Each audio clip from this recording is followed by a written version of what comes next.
بسم اللہ الرحمن الرحیم۔ نہج البلاغہ سے اقتباس، حصہ اول، خطبہ نمبر 138، ترجمہ مفتی جعفر حسین۔ غیبت اور عیب جوئی سے ممانعت کے سلسلے میں فرمایا، اس میں لوگوں کو دوسروں کے عیب بیان کرنے سے روکا ہے۔ جن لوگوں کا دامن خطاؤں سے پاک صاف ہے اور بفضل الہی گناہوں سے محفوظ ہیں، انہیں چاہیے کہ وہ گناہگاروں اور خطاکاروں پر رحم کریں اور اس چیز کا شکر ہی کہ اللہ نے انہیں گناہوں سے بچائے رکھا ہے، ان پر غالب اور دوسروں یعنی کہ عیب اچھالنے سے مانے رہے، چہ جائے کہ وہ عیب لگانے والا اپنے کسی بھائی کی پیٹھ پیچھے برائی کرے اور اس کے عیب بیان کر کے طعن و تشنیع کرے۔ یہ آخر خدا کی اس پردہ پوشی کو کیوں نہیں یاد کرتا جو اس نے خود اس کے ایسے گناہوں پر کی ہے جو اس گناہ سے بھی بڑے تھے جس کی وہ غیبت کر رہا ہے، اور کیوں کر کسی ایسے گناہ کی بنا پر اس کی برائی کرتا ہے جبکہ خود بھی ویسے ہی گناہ کا مرتکب ہو چکا ہے،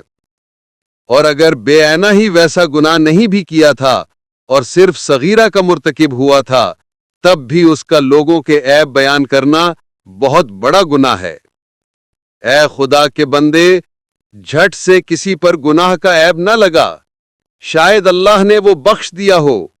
اور اپنے کسی چھوٹے یعنی چھوٹے سے چھوٹے گناہ کے لیے بھی اطمینان نہ کر، شاید کہ اس پر تجھے عذاب ہو۔ لہذا تم میں سے جو شخص بھی کسی دوسرے کے عیوب جانتا ہو اسے ان کے اظہار سے باز رہنا چاہیے، اس علم کی وجہ سے جو خود اسے اپنے گناہوں کے متعلق ہے، اور اس امر کا شکر کہ اللہ نے اسے ان چیزوں سے محفوظ رکھا ہے کہ جن میں دوسرے مبتلا ہیں، کسی اور طرف اسے متوجہ نہ ہونے دے۔ وضاحت مؤلف: عیب جوئی اور خردہ گیری کا مشغلہ اتنا عام اور ہمہ گیر ہو چکا ہے کہ اس کی برائی کا احساس تک جاتا رہا ہے، اور اب تو نہ خواص کی زبانیں بند ہیں نہ عوام کی، نہ ممبر کی رفت اس سے مانے ہے نہ محراب کی تقدیس، بلکہ جہاں چند ہم خیال جمع ہوں گے موضوع سخن اور دلچسپ مشغلہ یہی ہوگا کہ اپنے فریق مخالف کے عیوب رنگ آمیزیوں سے بیان کیے جائیں اور کان دھر کر ذوق سماعت کا مظاہرہ کیا جائے، حالانکہ غیبت کرنے والے کا دامن ان آلودگیوں سے خود آلودہ ہوتا ہے جن کا اظہار وہ دوسروں کے لیے کرتا ہے، مگر وہ اپنے لیے یہ گوارا نہیں کرتا کہ اس کے عیوب آشکارا ہوں، تو پھر اسے دوسروں کے جذبات کا بھی پاس و لحاظ کرتے ہوئے ان کی عیب گیری اور دل آزاری سے اجتناب کرنا چاہیے۔ غیبت کی تعریف یہ ہے کہ اپنے کسی برادر مومن کے عیب کو بغرض تنقیص اس طرح بے نقاب کرنا کہ اس کے لیے دل آزاری کا باعث ہو، چاہے یہ اظہار زبان سے ہو یا محاکات سے، اشارے سے ہو یا کنایہ و تعریض سے۔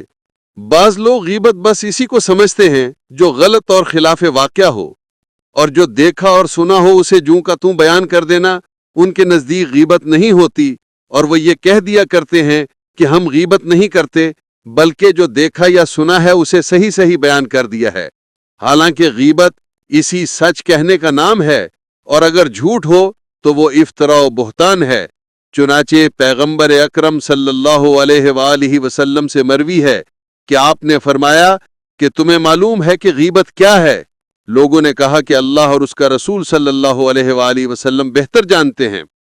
آپ نے فرمایا کہ غیبت یہ ہے کہ تم اپنے کسی بھائی کے متعلق کوئی ایسی بات کہو جو اس کے لیے ناگواری کا باعث ہو۔ کہنے والے نے کہا کہ اگر میں وہی بات کہوں جو واقعاً اس میں پائی جاتی ہو۔ آپ نے فرمایا کہ اگر ہو جبھی تو وہ غیبت ہے، اور اگر نہ ہو تو تم نے اس پر افتراء باندھا ہے۔ غیبت میں مبتلا ہونے کے بہت سے وجوہ اور اسباب ہیں جن کی وجہ سے انسان کہیں دانستہ اور کہیں نادانستہ اس کا مرتکب ہوتا ہے۔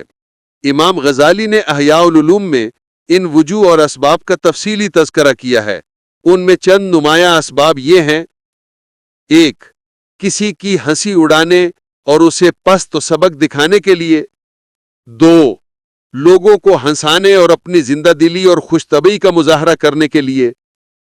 3. غیظ و غضب کے تقاضوں سے متاثر ہو کر اپنے دل کی بھڑاس نکالنے کے لیے۔